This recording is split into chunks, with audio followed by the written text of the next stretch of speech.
Allah mampu mengampuni manusia, Allah mampu menyuruh manusia untuk bertaubat, maka tidak perlu Allah turun ke bumi. Seperti itu. Karena ketika Allah turun ke bumi misalnya, maka akan melemahkan kemahakuasaan Allah yang lain. Misalnya Allah awalnya la ta'khudhuhu sinatu wala naum. Allah tidak pernah ngantuk apalagi tidur. Akhirnya ketiduran dan lain sebagainya.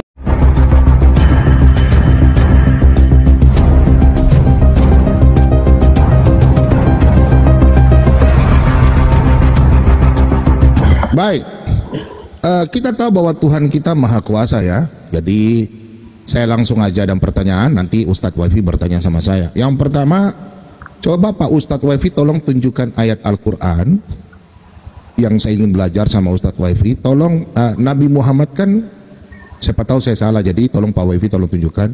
Nabi Muhammad kan adalah Nabi yang Allah pilih ya, dan pakai mengutus malaikat Jibril ya, untuk menyampaikan firman Allah kepada Jibril, kepada Nabi Muhammad. Pertanyaan saya tolong dijawab itu, karena saya tidak mau dengar dari orang, saya harus belajar dari Ustadz.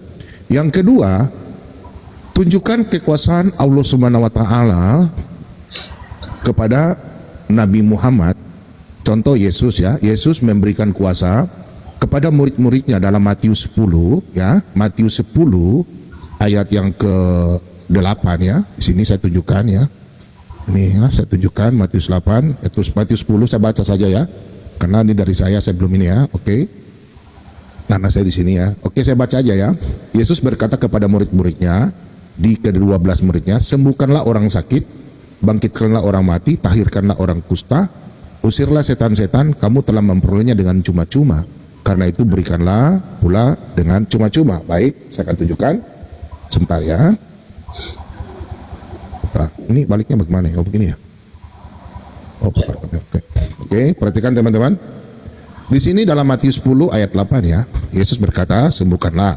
Nah, di dalam Yohanes setelah Yesus mati dan Yesus bangkit, di dalam Yohanes 20 ayat 22, di sini dan sesudah berkata demikian, ia mengembusi mereka dan berkata, terimalah Roh Kudus. Nah, jelas murid-murid Yesus salah satunya Petrus ya. Petrus di Kisah Rasul 9 ayat 40 sampai 41. Di sini Petrus menyuruh mereka semua keluar. Lalu ia berlutut dan berdoa. Kemudian ia berpaling ke mayat itu dan berkata, Tabita, bangkitlah. Lalu Tabita membuka matanya dan ketika melihat Petrus, ia bangun lalu duduk. Di sini mujizat yang Yesus berikan kepada Petrus. Pasti berdoa dalam nama Yesus. Karena Yesus berkata, jikalau engkau berdoa dan meminta dalam namaku, aku akan melakukannya. Dalam Yohanes 14 ayat yang ke-14. Jadi kalau kita orang Kristen berdoa pasti dalam nama Yesus. Ini ayatnya, jika kamu meminta sesuatu padaku dalam namaku, aku akan melakukannya. Jelas Petrus berdoa dalam nama Yesus ya. Nah, pertanyaan saya Ustadz Wifi, tolong Anda jelaskan dulu. Saya tidak bertanya dulu ya, saya bertanya cuma singkat saja dulu. Tolong Pak Ustadz Wifi jelaskan sama saya kuasa yang diberikan oleh Allah Subhanahu wa Ta'ala kepada Nabi Muhammad. Kuasa apa yang diberikan? Terus memang betul-betul nggak kuasa itu nyata? Contoh Musa. Musa itu bertemu dengan Allah ya, Yod-Heh-Vav-Heh. Itu Musa bertanya, bagaimana Tuhan kalau bangsa Israel bertanya sama saya? Itu jawab di Keluaran 3 ayat 10 sampai 14 ya. Yang mana di ayat 13 Yod-Heh-Vav-Heh mengatakan, beritahulah kepada bangsa Israel bahwa aku telah mengutus engkau. Ehye, eser, ehye, aku ada dan sudah ada. Nah, di situ sangat jelas. Nah, ini saya belum bertanya selanjutnya. Di sini dulu awal pertanyaan saya. Tunjukkanlah kuasa itu, bahwa Tuhan itu memang berbicara kepada Nabi Muhammad melalui Jibril, atau mungkin ada Allah bicara kepada Nabi kah? Karena di dalam iman kami di kitab Yahudi, ya di kitab Yahudi, Allah itu berbicara dengan para nabi langsung, tidak melalui perantaran malaikat. Jadi mungkin Ustadz Wifi harus paham ada namanya malak. Malaikat itu adalah firman Allah sendiri yang menjadi manusia. Oh, darah Yesus. Tuhan Yesus memberkati. Makasih Iman Karsa ya. Oke, saya kira itu aja dulu Ustadz Wifi. Nanti selanjutnya part kedua baru saya akan bertanya lebih rinci. Oke, makasih ya Pak Ustadz Wifi. Tuhan Yesus memberkati. Oke.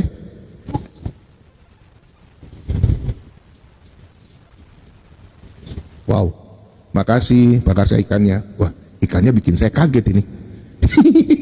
Waktunya masih 15 detik lagi Pak Wifi. Oh, 15 detik nggak apa-apa. Oke, teman-teman ya, di sini kita diskusi sama Ustadz.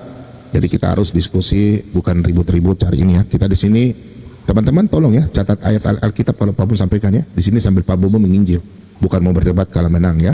Pendeta Bom tersandung ayat sendiri, debat panas soal siapa yang maha kuasa, Allah atau Yesus. Dalam perdebatan sengit antara Pendeta Bom dan Ustadz Wafi, topik utamanya adalah pertanyaan mendasar, siapakah yang maha kuasa? Allah atau Yesus? Pendeta Bom berusaha menunjukkan ayat-ayat dari Bible untuk membuktikan bahwa Yesus itu maha kuasa. Namun, langkahnya justru menjadi bumerang ketika Ustadz Wafi mengutip ayat lain dalam kitab yang sama, Yohanes 5 nomor 30, yang jelas-jelas membantah klaim tersebut. Ayat itu berbunyi, "Aku tidak dapat berbuat apa-apa dari diriku sendiri, aku menghakimi sesuai dengan apa yang aku dengar, dan penghakimanku adil, sebab aku tidak menuruti kehendakku sendiri, melainkan kehendak Dia yang mengutus aku." Yohanes 5 nomor 30. Ayat ini membuktikan bahwa Yesus sendiri mengakui keterbatasannya dan tunduk pada kehendak Allah yang mengutusnya. PDT Bom ketampol ayat Bible-nya sendiri, jika Yesus benar-benar maha kuasa, maka mustahil beliau berkata, tidak dapat berbuat apa-apa dari dirinya sendiri. Oke, bismillahirrahmanirrahim. Apakah kuasa yang Allah berikan kepada Nabi Muhammad SAW? Lalu tadi Pak Bom memberikan contoh beberapa ayat ketika Yesus menyembuhkan orang sakit dan lain sebagainya. Jadi apakah Nabi Muhammad juga bisa melakukan seperti itu? Bisa Pak Bom, bisa. Apakah ada dalilnya? Ada. Apakah hadisnya sahih? Sahih. Ini bisa dibuka Pak Bom ya. Ini hadis Musnad Ahmad nomor 16604 ya.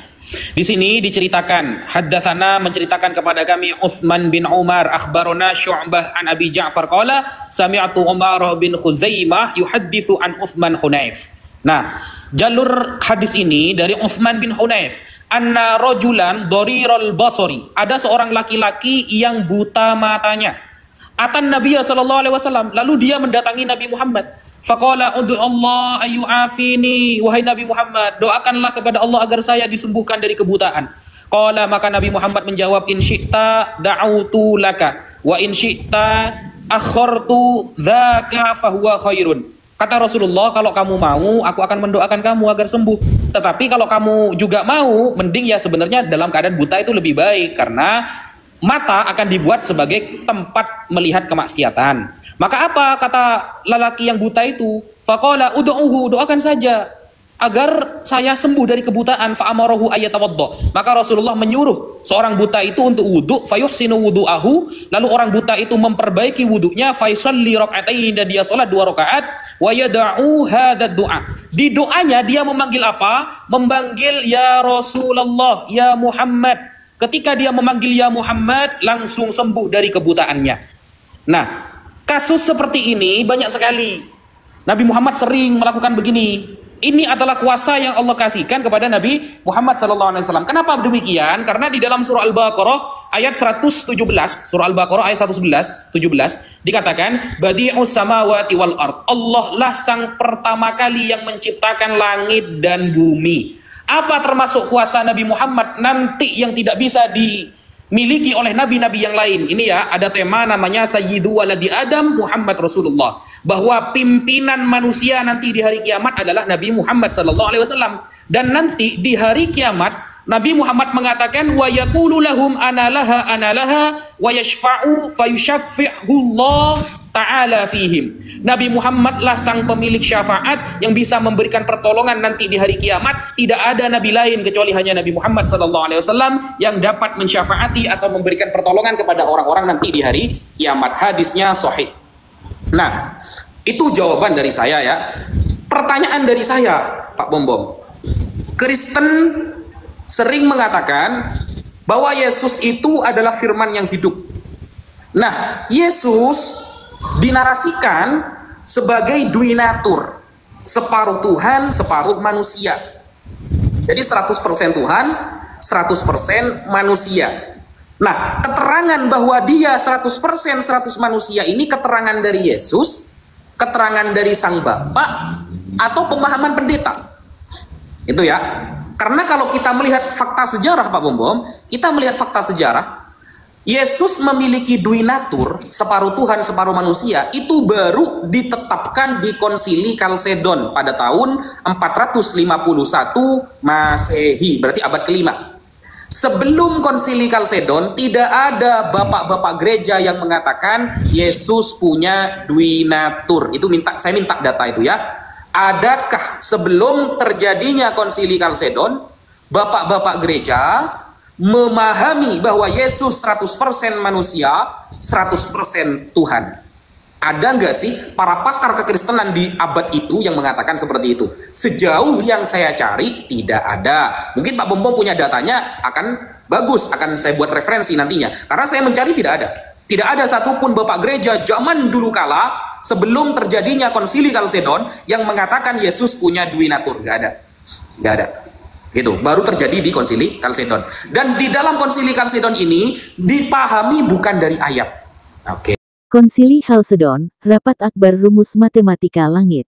Tahun 451 Masehi, ratusan uskup dan pendeta dari berbagai wilayah berkumpul di Chalcedon, Turki, untuk membahas satu pertanyaan penting, Yesus ini sebenarnya siapa sih? Setelah perdebatan panjang dan tegang, lahirlah formula teologis paling unik sepanjang sejarah. Yesus adalah 100% Tuhan plus 100% manusia sama dengan tetap 100%. Logika matematika, abaikan. Yang penting ini doktrin resmi, tanda tangan rame-rame, lalu diumumkan ke seluruh gereja. Bagi yang setuju, selamat, Anda berada di jalur ortodoks. Bagi yang menolak, silakan keluar barisan dan siap-siap dianggap sesat. Efeknya, pecahnya gereja jadi dua kubu besar. Pro-Chalcedon, Katolik, Ortodoks Timur, dan nanti mayoritas Protestan. Anti-Chalcedon, Gereja Ortodoks Oriental Mesir, Armenia, Ethiopia, Suriah, yang bilang, kok bisa dua kodrat? Harusnya satu kodrat bersatu. Singkatnya, Konsili Chalcedon bisa disebut sebagai rapat akbar untuk meresmikan Yesus versi rumus 200% yang cuma ada di dunia teologi, lengkap dengan segel stempel resmi gereja. Baik, saya jawab dulu baru saya bertanya ya. Oke. Oke, Pak Ustadz ya, pertanyaan Anda, di mana Yesus mengatakan dirinya dui natur? Oke, saya harus buka dari kitab Mazmur dulu ya. Oke. Kita buka dalam kitab Mazmur 57 ayat yang ketiga, atau di kitab 3 kalau di handphone ayat kedua ya. Di sini Daud berseru kepada Allah. Aku berseru kepada Allah yang maha tinggi, kepada Allah yang menyelesaikannya bagiku, kiranya ia mengirim, perhatikan, ia mengirim utusan Pak Ustadz dari sorga dan menyelamatkan aku, mencela orang-orang yang menginjak aku. Sekiranya Allah mengirim kasih setia dan kebenarannya. Ini yang pertama tertulis dalam kitab Mazmur. Kita buka di dalam kitab Yesaya. Oke, Pak Ustadz catat ya. Yesaya 48 ayat 11. Siapa itu Yesus sebenarnya? Oke. Aku akan melakukannya oleh karena aku. Yesaya 48 ayat 11. Aku akan melakukannya karena aku, ya oleh karena aku sendiri. Sebab masakan namaku akan dinajiskan, aku tidak akan memberikan kemuliaanku. Di sini tolong garis bawahi, Pak Ustadz, kemuliaanku kepada yang lain. Berarti dia sendiri mengutus dirinya. Siapa itu mengutus dirinya? Di sini nanti saya akan jelaskan. Oke? Kita lanjut ke Yesaya 43. Yesaya 43 ayat keempat. Oke? Oleh karena engkau berharga di mataku. Engkau siapa? Umat manusia. Dan mulia. Dan aku ini mengasihi engkau. Maka aku memberikan manusia sebagai gantimu. Dan bangsa-bangsa sebagai ganti nyawamu. Jadi Tuhan akan menjadi manusia. Di sini nubuatannya dalam kitab Yesaya.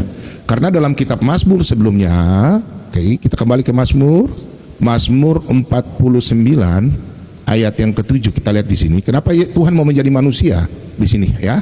Mazmur 49 ayat 7 atau ayat 8 di Alkitab, tidak seorang pun dapat membebaskan dirinya atau memberikan tebusan bagi Allah, ganti nyawanya.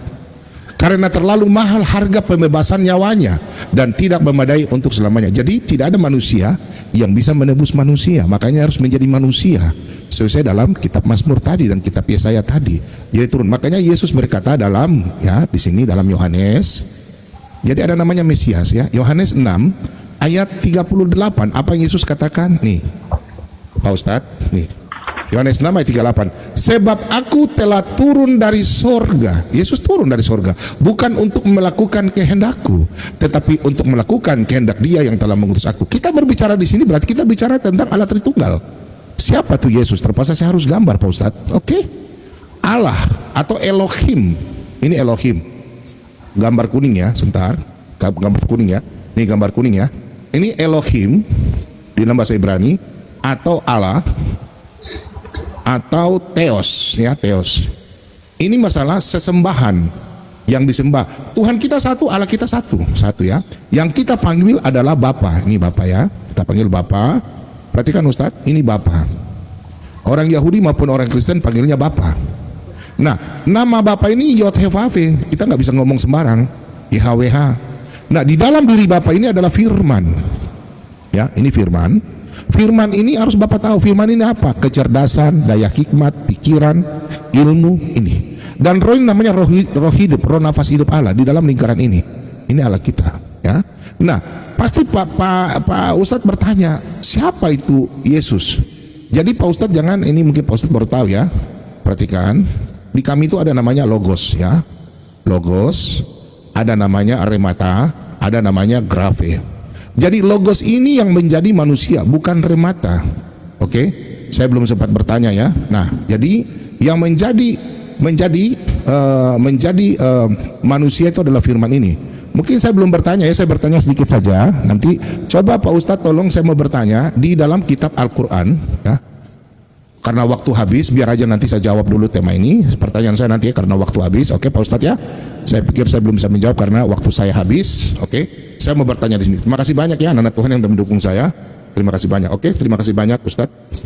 Pendeta Bom dan Logika Tuhan Mengutus Tuhan, Tamparan Yohanes 17 nomor 3. Pendeta Bom kali ini bikin terobosan teologi unik, katanya Yesus mengutus dirinya sendiri. Jadi, versi Bom, Tuhan mengutus Tuhan. Kalau begitu, siapa yang disuruh? Siapa yang nyuruh? Siapa yang disuruh nyuruh? Logika ini mungkin lulus di kelas fantasi, tapi sayangnya, nggak lulus di ayat Biblenya sendiri. Karena Yesus dengan jelas berkata, inilah hidup yang kekal itu, yaitu bahwa mereka mengenal Engkau, satu-satunya Allah yang benar, dan mengenal Yesus Kristus yang telah Engkau utus. Yohanes 17 nomor 3. Jelas sekali Yesus membedakan dirinya dari Engkau, yang ia sebut sebagai satu-satunya Allah yang benar. Artinya Yesus adalah yang diutus, bukan pengutus. Tapi entah kenapa, di tangan pendeta Bom, ayat ini disulap jadi konsep self-delivery divine service, Tuhan kirim Tuhan, pakai Tuhan sebagai kurir, untuk sampai ke Tuhan. Lagi-lagi, Bom ketampar oleh ayat Bibelnya sendiri. Dan ironisnya, penamparnya adalah Yesus yang dia Tuhankan. Oke, itulah Alkitab ya. Kita jelaskan memang waktu nggak cukup. Saya harus menjelaskan Alkitab. Memang Alkitab itu tidak bisa dijelaskan ya, harus dijelaskan satu-satu karena supaya Pak Ustadz paham ya dan teman-teman di bawah. Oke, silakan lanjut. Bismillahirrahmanirrahim. Begini Pak Bom, jawaban dari Pak Bom kurang saya setujui bagi saya ya. Kenapa? Karena pertanyaan saya begini. Istilah duinatur itu apakah pernah diungkapkan oleh Yesus sendiri? Tadi Pak Bom membawakan Yesaya 48 nomor 11 salah satunya ya. Aku akan melakukannya oleh karena aku, ya oleh karena aku sendiri. Sebab masakan namaku akan dinajiskan dan lain sebagainya. Nah, kenapa kok lari ke perjanjian lama? Seharusnya itu Pak Bom jelaskan. Kenapa jawaban Anda malah ke Mazmur atau ke Yesaya? Padahal yang saya tanyakan, pernahkah Yesus mengungkapkan bahwa dirinya adalah sang firman yang hidup? Tidak pernah. Pernahkah sang Bapa mengatakan Yesus yang dia utus, mengatakan bahwa Yesus ini adalah sang firman yang hidup? Enggak pernah. Yang ada itu, yang tertulis itu, dia adalah anak yang kukasihi, kepadanya lah aku berkenan. Ada ayatnya. Tapi kalau Yesus sebagai pribadi firman yang hidup, tidak pernah ada, tidak pernah tercatat. Kalau Mazmur sama Yesaya ini jauh, ratusan tahun sebelum Yesus dilahirkan. Yang saya tanyakan, ungkapan Yesus bahwa dirinya memiliki duinatur, pernah nggak sih diajarkan oleh Yesus? Kan tidak pernah. Tidak pernah terucap oleh lisan beliau. Dan tidak pernah juga Bapa yang mengutus dia mengatakan ini loh firmanku yang hidup, kan nggak pernah juga. Bahkan Lukas Paulus, Markus tidak pernah mencatatkan dia sang firman yang hidup. Yohanes mencatat pada mulanya firman. Firman bersama Allah, firman adalah Allah. Tapi tidak pernah Yohanes mencatat dia sang firman yang hidup, gak ada. Karena Yohanes 12, ya, Yohanes 12 nomor 49 dan nomor 50, secara tegas Yesus dengan tinta merah mengatakan bahwa aku bukan berkata dari diriku sendiri. Aku akan mengatakan sesuatu, nunggu firman dulu dari Bapa, sebagaimana yang difirmankan oleh Bapa kepadaku. Kalau memang dia firman, logos Tuhan, seharusnya apa yang dia ucapkan itu sudah firman. Memra, kalau kata Bapak Bom tadi. Yang Yesus ucapkan itu seharusnya sudah menjadi memra Tuhan. Seharusnya menjadi memra, amar, sama seperti di Kejadian. Berfirmanlah Tuhan, jadilah terang, maka terang itu jadi. Nah, kalau Yesus sebagai firman yang hidup, seharusnya segala yang dia ucapkan itu sudah menjadi memra Tuhan. Ternyata Yesus nggak gitu. Yesus ternyata setiap ingin menyampaikan sesuatu, nunggu firman turun dulu, baru beliau menyampaikan. Itu diungkapkan oleh Yesus di dalam Yohanes 12 nomor 49 dan nomor 50. Bahkan Yohanes mencatatkan secara tegas di dalam Yohanes 3 nomor 34 bahwa segala yang diutus oleh Tuhan, maka dialah yang menyampaikan firman Tuhan. Berarti Yesus itu sebagai penyampai firman, bukan sang firman. Beda ya, penyampai firman dengan sang firman itu berbeda. Semua yang diutus oleh Tuhan, maka dialah yang menyampaikan firman Tuhan. Karena Tuhan, Bapa Allah, akan memberikan rohnya dengan tidak terbatas. Kepada siapa? Kepada semua utusannya, bukan tertentu kepada Yesus. Berarti kan posisi Yesus sama dong dengan Musa, dengan Yesaya, dengan Ezra, dengan Yeshua, dan lain sebagainya. Kan sama berarti, penyampai firman. Karena ketika Yesus dikatakan sang logos, maka gak usah nunggu firman lagi, kan dia sudah logos. Kan begitu. Nah, pemahaman ini bukan dari diri saya, tapi itu ternyata konsep ya yang sudah terjadi di abad-abad. Nanti akan saya tampilkan data bahwa istilah Son of God, anak Tuhan dan lain sebagainya, itu istilah yang tidak tepat bagi Yesus. Seperti itu. Nanti saya persilakan Pak Bom bertanya, karena tadi belum ada pertanyaan. Sebelum jadi jawaban dipersingkat agar nanti ada sesi pertanyaan kepada saya, karena pertanyaan Pak Bom yang pertama sudah saya sampaikan. Nah, istilah Son of God itu sering dianggap sebagai identitas unik dan eksklusif bagi Yesus. Padahal yang gak keren-keren amat, Bani Israel, Yahudi juga disebut dengan Son of God, anak Tuhan. Bukan hanya Yesus yang punya titel itu. Nah, sehingga apa sih yang membuat dia itu istimewa yang berbeda dengan yang lain misalnya?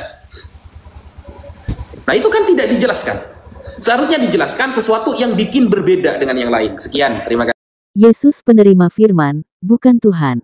Klaim, Tuhan mengutus Tuhan, versi Bom kandas lagi. Pendeta Bom sebelumnya sudah bikin dunia teologi heboh dengan klaim, Tuhan mengutus Tuhan. Tapi sekarang, tamparan berikutnya datang langsung dari ucapan Yesus sendiri. Yesus berkata, sebab segala firman yang engkau sampaikan kepadaku telah kusampaikan kepada mereka dan mereka telah menerimanya. Mereka tahu benar bahwa aku datang daripadamu, dan mereka percaya bahwa engkaulah yang telah mengutus aku. Yohanes 17 nomor 8. Mari kita bedah. Yesus penerima firman. Kalau menerima, berarti bukan sumber mutlak. Firman berasal dari Allah, artinya Yesus tunduk pada otoritas yang lebih tinggi. Yesus diutus, berarti dia bukan pengutus. Jadi, klaim Yesus adalah Tuhan yang mengutus Tuhan, itu seperti mengatakan pengantar surat adalah penulis suratnya sendiri. Padahal stempel di amplop jelas bertuliskan, from Allah. Hasilnya, klaim Bom ini bukan hanya halu, tapi sangat-sangat membagongkan, logika berlapis-lapis seperti puzzle yang dibuat dari karet, melar kemana-mana asal cocok sama doktrin, walau harus menabrak ayat Bibelnya sendiri. Ya, tolong Ustadz Wifi kalau saya jelaskan, Ustadz Wifi tolong catat. Ustadz Wifi aja, ini saya catat di sini ya. Oke, saya langsung saja teman-teman ya. Perhatikan di sini, saya jawab dulu ya. Jadi saya tertantang sekali nih ya. Di sini kita lihat di dalam Yohanes 3 ayat 34. Ustadz Wifi ini suka comot-comot ayat Alkitab. Dia nggak baca di ayat 35. Bapa mengasihi anak. Ini berarti ada dua pribadi, Bapa dan anak. Dan telah menyerahkan segala sesuatu kepadanya ya. Tadi kan saya sudah bilang masalah mengutus di dalam kitab Mazmur.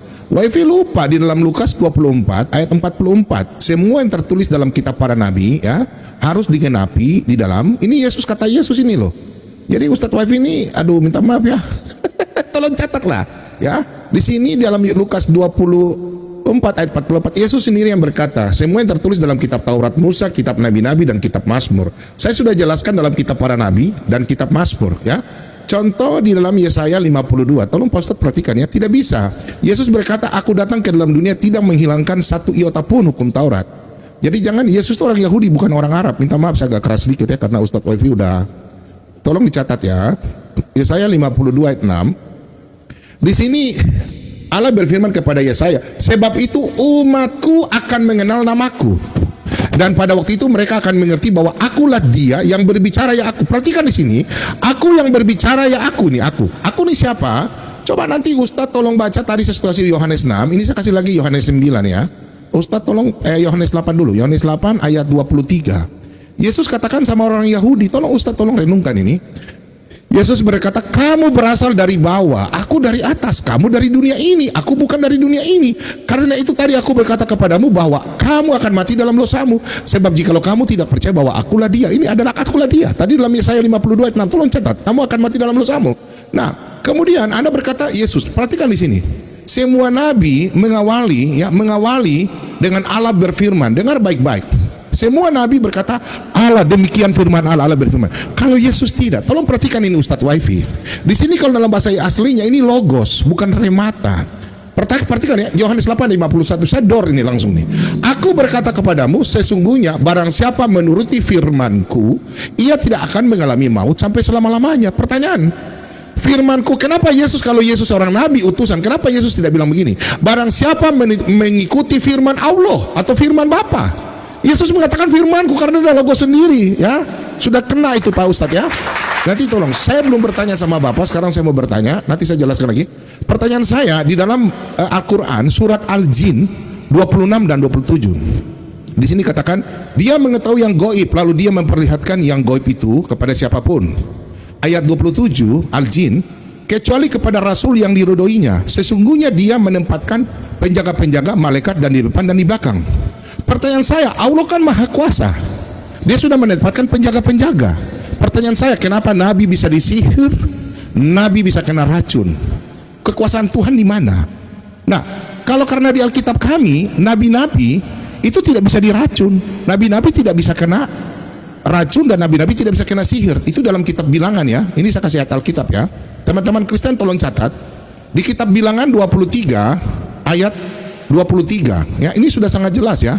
Nih, teman-teman tolong catat ini. Sebab ya tidak ada mantra dan mempan terhadap Yakub ataupun tenungan yang mempan terhadap Israel. Pada waktu itu akan dikatakan kepada Yakub, begitu pula juga Israel, keajaiban yang terbuat dari Allah. Di sini kemudian dalam Mazmur 91, jadi nabi itu tidak bisa disantet tadi, kemudian diracun ini. Nanti saya jelaskan lagi sebentar. Mazmur 91 ayat 10. Tolong catat teman-teman ya. Nih. Wifi juga catat. Nih. Perhatikan baik-baik. Nih. Sebab Tuhan, perhatikan di sini. Sebab Tuhan ialah tempat perlindunganmu, yang maha tinggi telah kau buat tempat perteduhanmu. Malapetaka, kita katakan amin. Malapetaka tidak akan menimpamu, kamu dan tulah tidak akan mendekat kepada kemahmu. Jadi nabi tidak ada bisa diracun. Dan di ini, nanti saya tunjukkan ayatnya sebentar, Tolong Pak Wifi, tolong jelaskan sama saya, nabi Anda kenapa bisa diracun dan bisa kena sihir? Karena malaikat ini Tuhan sudah mensuruh penjaga. Kenapa? Nanti saya lanjut pertanyaan berikutnya, masih banyak ya. Oke, terima kasih banyak. Itu dari saya. Sekian. Pendeta bom-bom dan logika racun, plot twist, justru Tuhannya yang mati minum racun.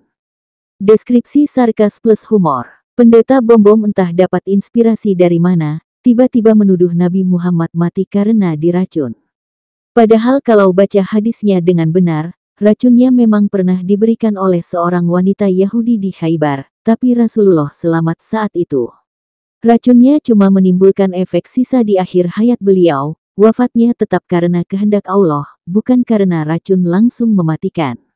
Hadis riwayat Bukhari No. 2617.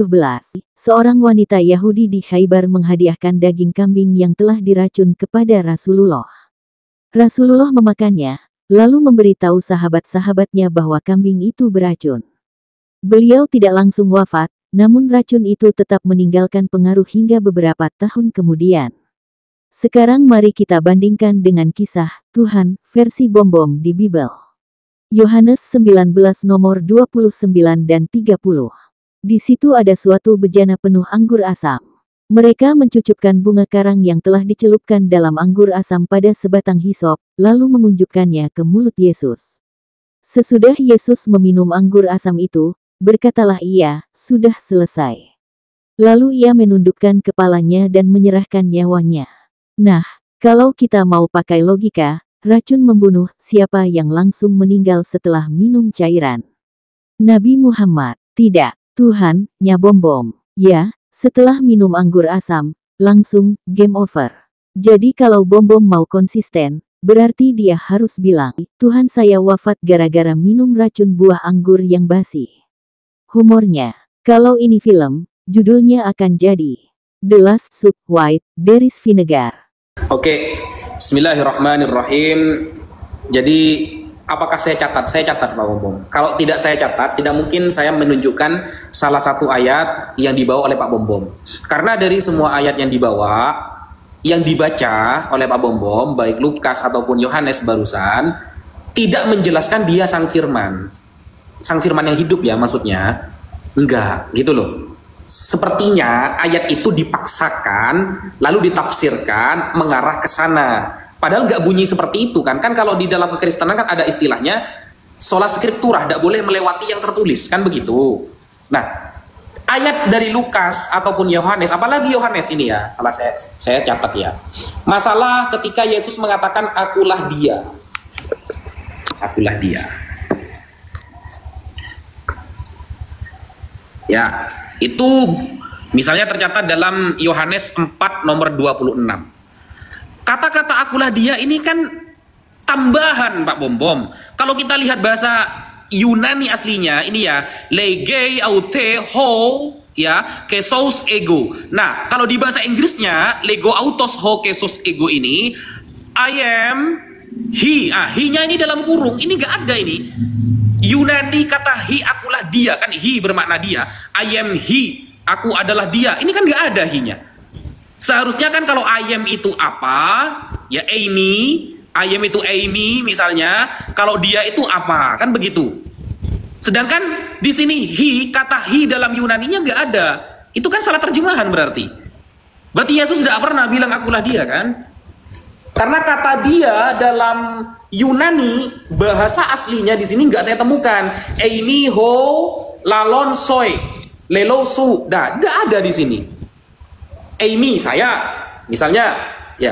Kemudian dianya apa? Dianya apa? Di Yunaninya kan nggak ada tuh. Nah, sehingga memang saya sangat meragukan Pak Bom terhadap apa yang Pak Bom terangkan barusan. Dari ayatnya saja sudah bermasalah kan. Nah, kemudian Pak Bom, tadi Pak Bom mengatakan hadis yang saya bawa itu hadis do'if katanya saudara. Tapi Pak Bom tidak menampilkan hadisnya. Ini ya. Ini hadis soheh Pak Bom. Saya ngapain nampilin hadis do'if? Nih ya, ini hadisnya tadi. Ya, haddatsana Utsman bin Umar dari Utsman bin Hunayf. Seorang laki-laki yang buta matanya mendatangi Rasulullah. Hadis berapa Pak? Minta maaf saya potong. Hadis berapa? 16 973. Oh, 16 lain. Ya. 16 973. Lain lagi ya. Oke, lain lagi. Oke. Yang sama Pak Bom. Yang tadi sama. Makanya justru karena hadis ini banyak perawinya menunjukkan hadis ini sahih. Kita lihat ya takhrijul hadis. Nah, apakah dhaif? Nah, ini ya.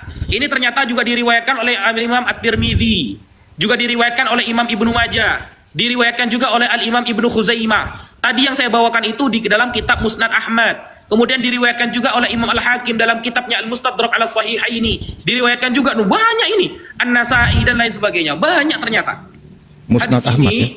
Diriwayatkan banyak sekali oleh para ulama. Kalau tadi yang saya bawa itu ya, ini. Itu ada di dalam hadis Imam Ahmad 16604 kan yang awalnya kan? 16604 awalnya. Nah, Hadis itu diriwayatkan banyak, Imam Nasai ada, Imam Tirmidzi ada, semuanya ada. Itu sahih itu. Makanya Rasulullah ya bukan hanya bisa menyembuhkan orang yang buta, bahkan saya bisa menampilkan Rasulullah langsung menyambungkan kaki yang patah ketika itu langsung disembuhkan ketika dalam keadaan perang, langsung itu bisa. Hadisnya sahih. Langsung. Pernahkah dilakukan oleh Yesus? Kan tidak pernah. Kan begitu. Nah, kemudian yang saya minta tadi juga adalah data Bapak Gereja sebelum Konsili Kalsedon.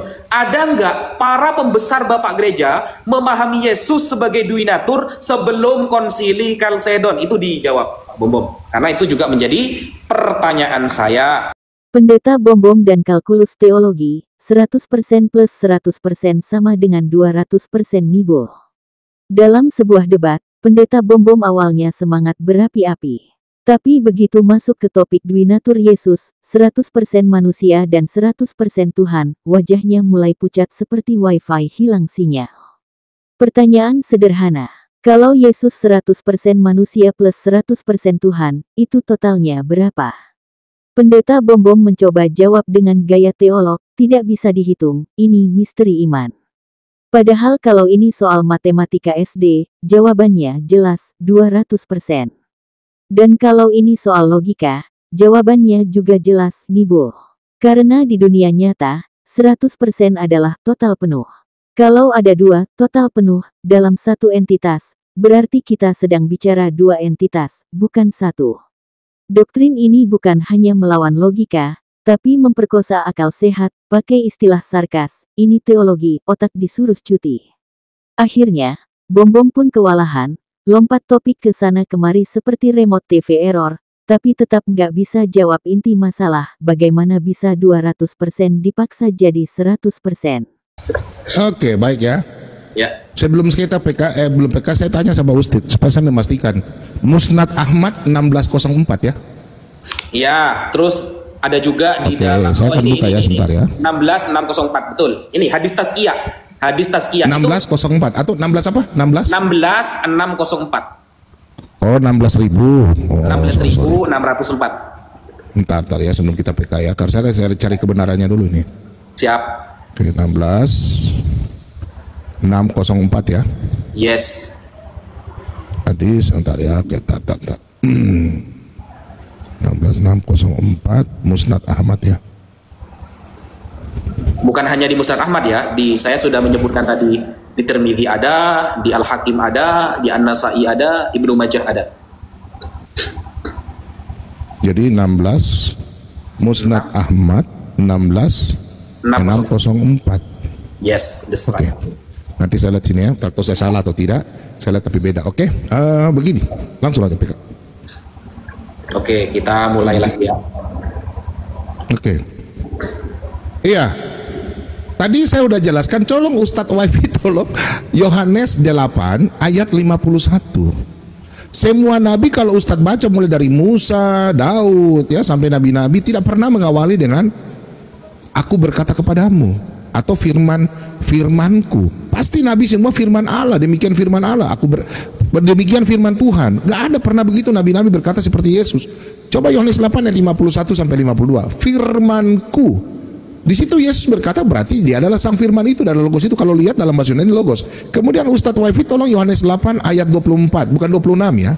Coba tolong baca baik-baik ya Pak Ustadz ya. Oke, saya bertanya dulu ya. Nanti kalau saya tidak jawab Ustadz ya, tolong perhatikan baik-baik ya. Saya mau bertanya Pak Ustadz, di sini kan tentang kekuasaan Tuhan. Jadi Pak Ustadz bawa ke hadis tadi. Di sini Pak Ustadz tolong catat surat Al-Jin ya. Di sini surat Al-Jin, pertanyaan saya ya, Nabi Muhammad kena sihir. Sesuai dalam hadis Bukhari ya, 5323 ya, dia kena sihir. Banyak hadis-hadis sampai Nabi Muhammad kena 4 bulan ya. Nah, dia penyakit ayatnya lupa-lupa ya. Nah, di sini pertanyaan saya, ini malaikat ini bikin apa? Kuasa Tuhan, kenapa sampai Nabi bisa kena sihir? Nah, kalau saya buka komparasi, tolong ya jelaskan saya dalam surat Al-Quran ya Ustadz ya. Kan ini kita berbicara tentang ayat Al-Quran. Nah, tentang kuasa Tuhan itu kan diberikan kuasa ya sebagai nabi. Pertanyaan saya, kenapa nabi bisa kena sihir? Nah, kalau saya buka di dalam surat 16 ya, surat 16, pertanyaan saya satu, Wafi tolong catat ya. Kenapa Nabi bisa kena sihir? Karena sihir itu goib, ya. Kemudian tugasnya malaikat itu apa? Tolong dijawab, tugas malaikat itu apa? Kemudian 1699, ya, 1699 nih, bentar ya, bentar, surat 16 ayat 99. Saya mau tanya sama Ustadz Wifi. Di sini sungguh ia setan. Setan ini kan masalah goib, tidak memiliki pengaruh terhadap Nabi Muhammad, orang beriman, utusan Allah, dan bertawakal hanya kepada Tuhan mereka. Nah, pertama Pak Ustadz Wafi tolong catat surat 1699. Terus kemudian di dalam surat, ya, tolong dijawab, jangan cuma bertanya aja, ya. Surat 15 Ar-Hijr ayat 42. Tolong pertanyaan saya ini tolong dijawab Pak Ustadz. Nah, di sini kecuali sesungguhnya kamu iblis. Iblis ini goib, tidak kuasa atas hamba-hamba, kuasa kepada Nabi Muhammad, kecuali mereka yang mengikutimu. Berarti mengikuti iblis baru bisa kena sihir, yaitu orang-orang yang kena iblis. Pertanyaan saya, Nabi Muhammad kenapa bisa kena sihir? Karena goib. Di mana kuasa Allah Subhanahu wa taala? Berarti berbeda dengan yang tadi, pernyataan tadi. Sekarang Nabi Muhammad kena iblis, kena santet iblis, ya. Saya bisa tunjukkan hadisnya. Nah, pertanyaan saya, ini jelas bertentangan karena Nabi adalah utusan Allah. Pertanyaan saya, yang bisa kena sihir adalah orang-orang yang tidak beriman kepada Allah Subhanahu wa taala. Pertanyaan saya, Nabi ini beriman ke tidak sampai bisa kena sihir? Sesuai dengan Al-Qur'an yang tadi juga, ya. Ini yang tadi surat yang ke-16 Al-An'am, ya. Al-An'am, ya. Pertanyaan saya tolong dicatat, malaikat itu kerjanya bikin apa? Kok sampai Nabi bisa kena sihir? Itu loh. Tolong ya Pak Ustadz, ya, tolong jelaskan. Itu ada 3 pertanyaan saya itu, ya. Kemudian yang ini, ya, ayat 99. Kalau Nabi memang utusan Allah masalah goib, kenapa bisa kena santet? Ini, sesungguhnya ia setan tidak memiliki pengaruh terhadap orang-orang yang beriman dan bertakwa.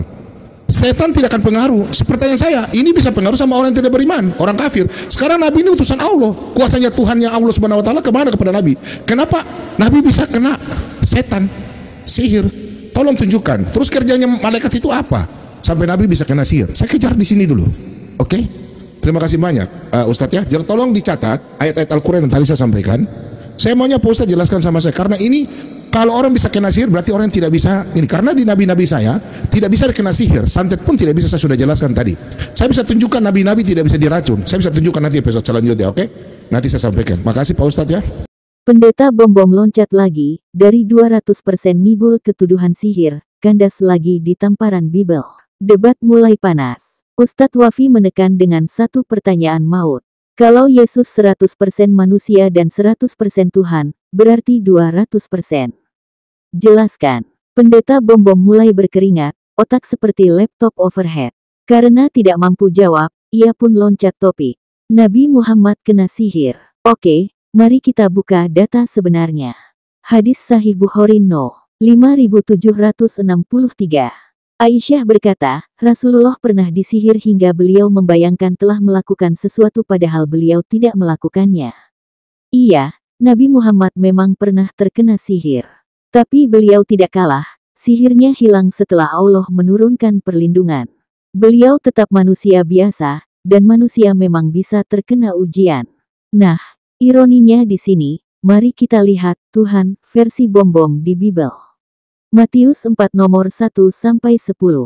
Maka Yesus dibawa oleh roh ke padang gurun untuk dicobai oleh iblis. Iblis berkata, semua ini akan kuberikan kepadamu, jika engkau sujud menyembah aku.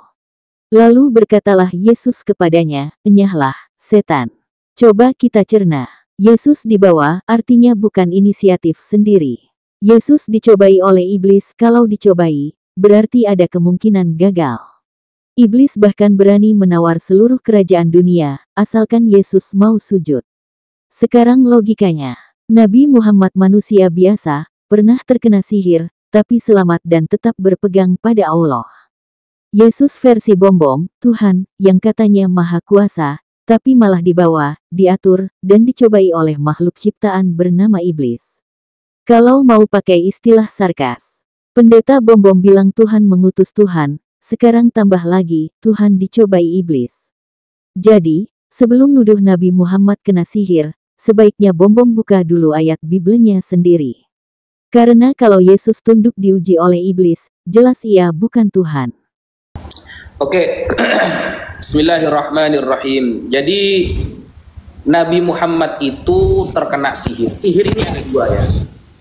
Ada sihir yang berpengaruh kepada akal dan hati. Ada sihir yang pengaruhnya itu hanya kepada badan. Jadi badan ini menjadi sakit. Nah, maksud bahwa sihir tidak terjadi kepada Nabi adalah bahwa sihir itu tidak bisa mengotak-atik akal dan hati Nabi. Tapi sihir bisa membuat Nabi itu sakit. Karena sakit adalah sifat basyariyah, sifat kemanusiaan. Nabi itu manusia, Pak Bom. Jangan dikira Nabi ini Tuhan. Kalau Tuhan dikejar umatnya mau dibunuh, itu yang nggak masuk akal. Misalnya Yesus ketiduran di perahu, itu yang nggak masuk akal. Nabi itu manusia. Innama ana basyarum mithlukum di dalam Al-Quran. Aku sama seperti kalian, kata Rasulullah. Yuha ilayya, bedanya aku cuma dapat wahyu. Nah, kalau sihir itu berpengaruh kepada iman dan akal, itu tidak ada dalilnya, tidak akan terjadi. Rasulullah terkena sihir kan satu kali itu, oleh Labid bin Al-A'sam. Yang menyihir Nabi Muhammad adalah Labid bin Al-A'sam namanya. Apakah Nabi Muhammad lalu berpindah keimanan ketika itu? Kan enggak. Semua fakta sejarah kalau Anda baca, Labid bin Al-A'sam hanya membuat Nabi sakit. Kalau Yesus bukan sakit lagi, Pak Bom. Yesus bukan sakit lagi, bahkan dibunuh, Pak Bom. Sama siapa? Sama makhluknya sendiri. Kalau memang dia adalah sang pencipta, dikejar orang Romawi, apakah Yesus mengeluarkan kekuatan hebat ketika dikejar orang Romawi? Kan enggak, kabur kan dia. Lalu Pak Bom mengatakan, ya, tunggu, ada puzzle ya, ada puzzle. Ya. Lalu Pak Bom mengatakan tadi di dalam Yohanes 8 nomor 51. Nah, coba Pak Bom buka bawahnya, di bawahnya. Yohanes 8 nomor 54, Pak Bom. Bahwa ketika aku memuliakan diriku sendiri, sedikit pun tidak ada artinya, karena Bapakkulah yang memuliakan aku, kata Yesus. Bahwa segala kemuliaan Yesus dikasih oleh Bapa. Berarti Yesus bukan siapa-siapa berarti. Karena hasil diberi kuasanya. Kemuliaannya hasil diberi, berarti dia bukan siapa-siapa. Lalu Pak Bom juga mengatakan tadi, kalau Nabi di dalam kekristenan itu tidak bisa terkena sihir, tidak bisa terkena iblis. Kita buktikan Pak Bom ya. Ya, kita buktikan. Apakah sihir tidak terjadi kepada Nabi di kalangan Bible? Nih ya, Raja 22 nomor 22. Jawabnya, aku akan keluar dan menjadi roh dusta dalam mulut semua nabinya. Ia berfirman, biarlah engkau membujuknya. Roh dusta, sihir, jin, iblis juga terjadi kepada seluruh nabi-nabi yang ada di dalam perjanjian lama. Ada Pak Bom, ada itu dalilnya. Kemudian logos, oke kita bahas logos. Yesus kan firman, logos ya, logos Tuhan. Coba Pak Bom buka di dalam ini ya, Markus 14 nomor 15. Markus 4 nomor 15. Orang-orang yang di pinggir jalan, tempat firman itu ditaburkan, ialah mereka yang mendengar firman, lalu datanglah iblis dan mengambil firman yang baru ditaburkan di dalam mereka. Iblis mengambil firman. Apakah firman ini logos? Kita cek. Mark 14 nomor 15. Ternyata firman ini logos, saudara. Berarti Yesus pernah dibawa oleh iblis, ditaburkan dan dijadiin sebagai boneka oleh iblis. Ini logos kai hotan ekousosin euteus erhetai. Ternyata logos ditaburkan, dibawa dan diambil oleh iblis. Logos loh itu. Logos. Markus berapa Ustadz Wafik? Markus berapa? Markus 4 nomor 15, saudara. Lanjut. Ya. Nabi kena sihir wajar, tapi Tuhan kena ludah dan tombak. Kena sihir wajar, itu manusia biasa. Nabi Muhammad manusia, bukan Tuhan. Jadi kalau pernah diuji sihir, itu normal. Yang kurang ajar adalah ketika yang diklaim sebagai Tuhan Maha Kuasa oleh pendeta bom-bom ternyata di Bible sendiri justru diludahi, ditampar, ditombak sampai mati oleh tentara Yahudi. Matius 26:67.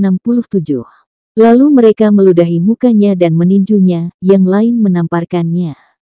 Yohanes pukul 19.34. Tetapi seorang dari antara prajurit itu menikam lambungnya dengan tombak, dan segera mengalir keluar darah dan air. Nah, kalau ini benar-benar Tuhan yang Maha Kuasa, pertanyaannya, kok bisa Tuhan diludahi oleh ciptaannya sendiri? Kok bisa Tuhan ditombak sampai mati? Mana kuasanya untuk membela diri? Kalau mau jujur, ini bukan gambaran Tuhan yang Maha Kuasa, tapi gambaran seorang hamba yang sedang diuji. Dan ironinya, Nabi Muhammad yang dituduh bom-bom, kena sihir, malah selamat, sedangkan Tuhan-nya bom-bom mati di tangan tentaranya sendiri.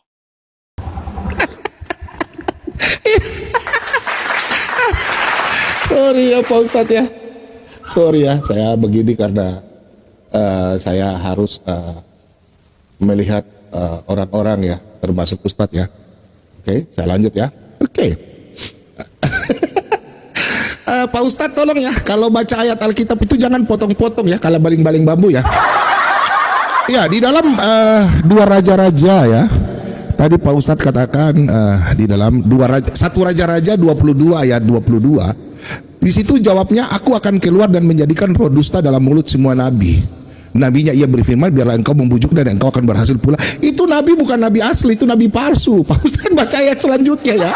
Itu nabi palsu yang nanti dibun-bun oleh Nabi Elia ya. Tolong baca ayat Alkitabnya baik-baik Pak Ustadz. Tolong ya, jangan comot-comot ayat. Itu nabi-nabi palsu ya. Nah, saya akan tunjukkan ayatnya sebentar. Saya masih kejadian, saya tunjukkan dulu ya. Oke. Saya begini karena Pak Ustadz sudah ngelantur ya. Saya begini karena, minta maaf ya. Saya tunjukkan, teman-teman perhatikan ya.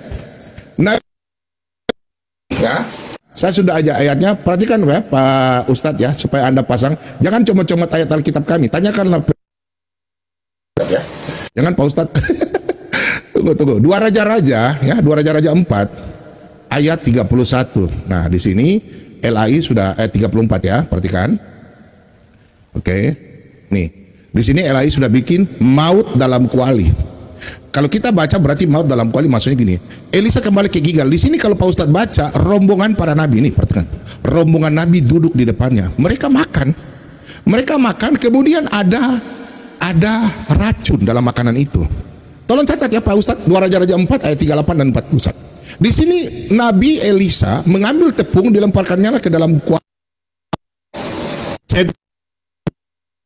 supaya mereka Suaranya putus-putus. bahaya dalam racun. Kalau Nabi ini jelas Tuhan yang Pak Wifi, berbeda dengan Tuhan Elohim Abraham, Ishak dan Yakub ya.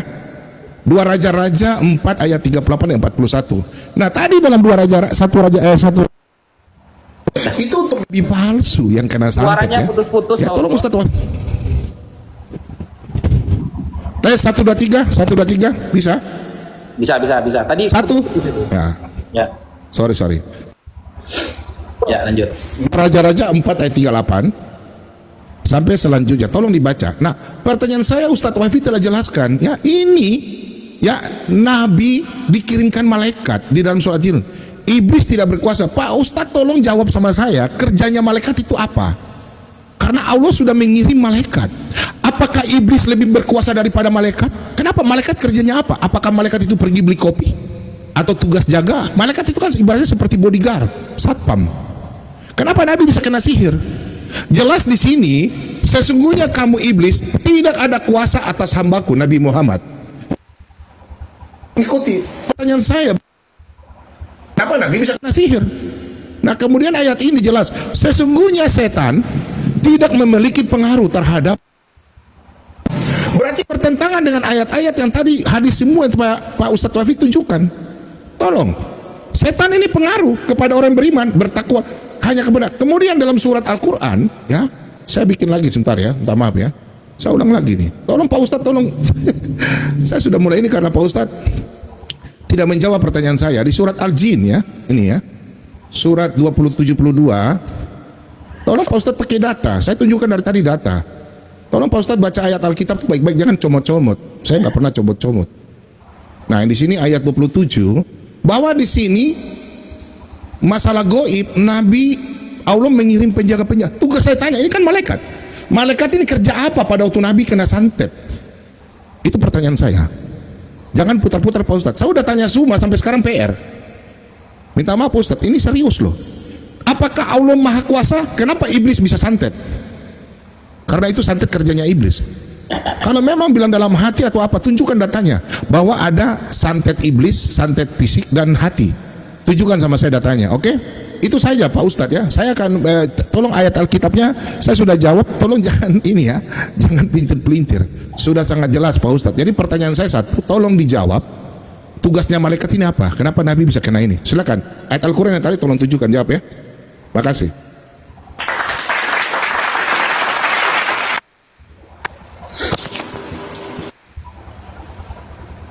Bom-bom kewalahan, fitnah ke Nabi, tamparan balik dari ayat Bible. Pendeta bom-bom mulai kehilangan kendali, hujatan pun keluar. Pertama, dia menuduh Nabi Muhammad kena sihir.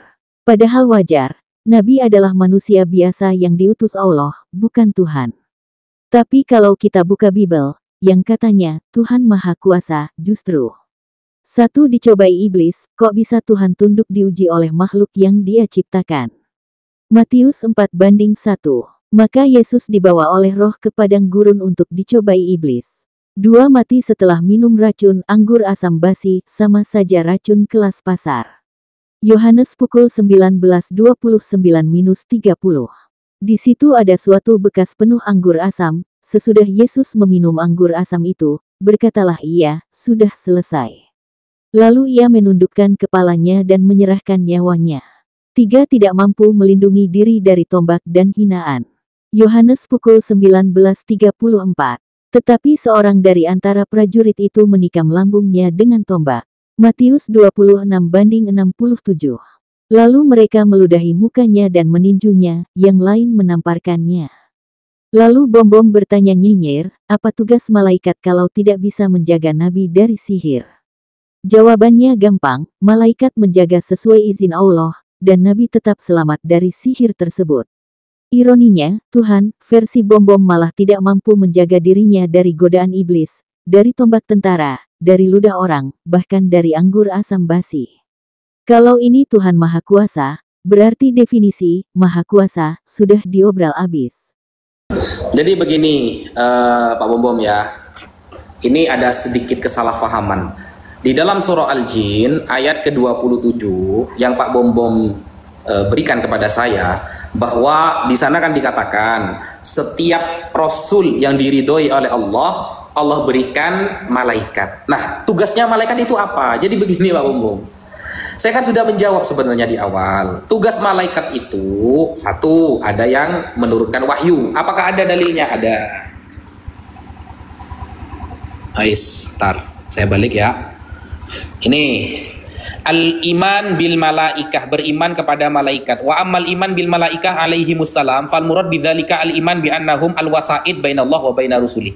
Jadi malaikat itu sebagai wasilah antara Allah dengan rasulnya ilal bashar, untuk menyampaikannya kepada manusia, fi inzali kutubihi, untuk menurunkan kitab-kitabnya, wa tablighi nahyihi wa amrihi, dan menyampaikan larangan dan perintah Allah. Tugasnya tertulis dalam Al-Quran surah Al-Anbiya ayat 20. Salah satu kegiatan malaikat apa? Yusabbihuna al-laila wan nahara la yafturun.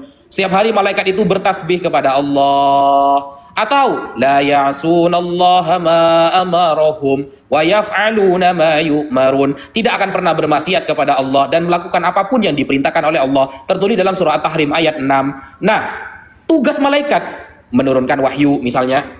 Bukan malaikat ini jangan dianggap semuanya akan dijaga, enggak Pak Bom-bom, enggak. Makanya di awal saya sudah menjawab bahwa para nabi itu punya sifat basyariyah. Punya sifat basyariyah. Maksud apa basyariyah? Kemanusiaan. Dia juga bisa sakit. Ketika Nabi kena sihir, siapa yang nyihir Nabi? Labid bin Al-Aqsam ini loh. Itu sejarah umum itu. Ini ya. Labid bin Al-Aqsam, praktek sihir yang sudah ribuan tahun yang lalu. Ini sampai bisa buka semuanya.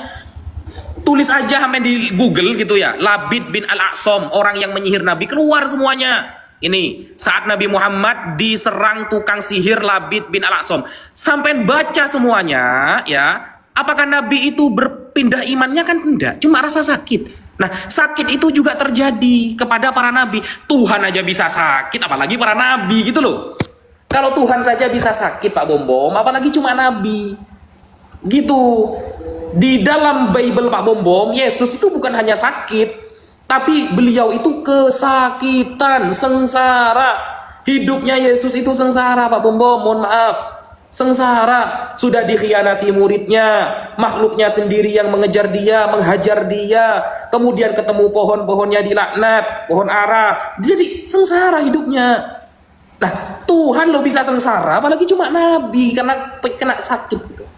Jadi, ayolah, yang Anda bahas ini nabi, gitu loh. Nah, kemudian Nabi Muhammad juga disebutkan. Nih ya, di dalam Al-Qur'an di surah apa ini? Al-A'raf ayat 188. Ini loh.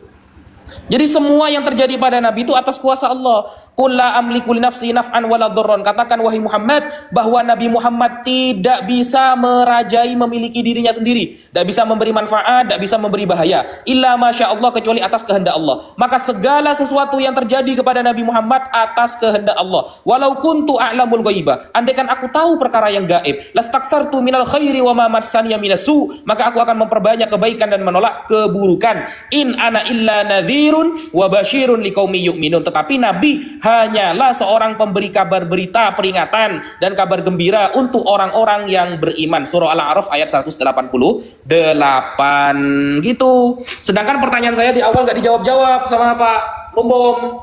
Adakah data sebelum konsili Kalsedon bapak-bapak gereja meyakini Yesus duinatur? Berarti selama ini Yesus gak duinatur. Dia manusia, hanya saja dia utusan Tuhan. Karena Yohanes 8 nomor 51 yang Anda bawakan, baca sampai lengkap, jangan dipotong-potong. Yohanes 8 nomor 54, semuanya dikasih Tuhan, kata Yesus, bukan dari dirinya. Berarti dia bukan siapa-siapa. Begitu.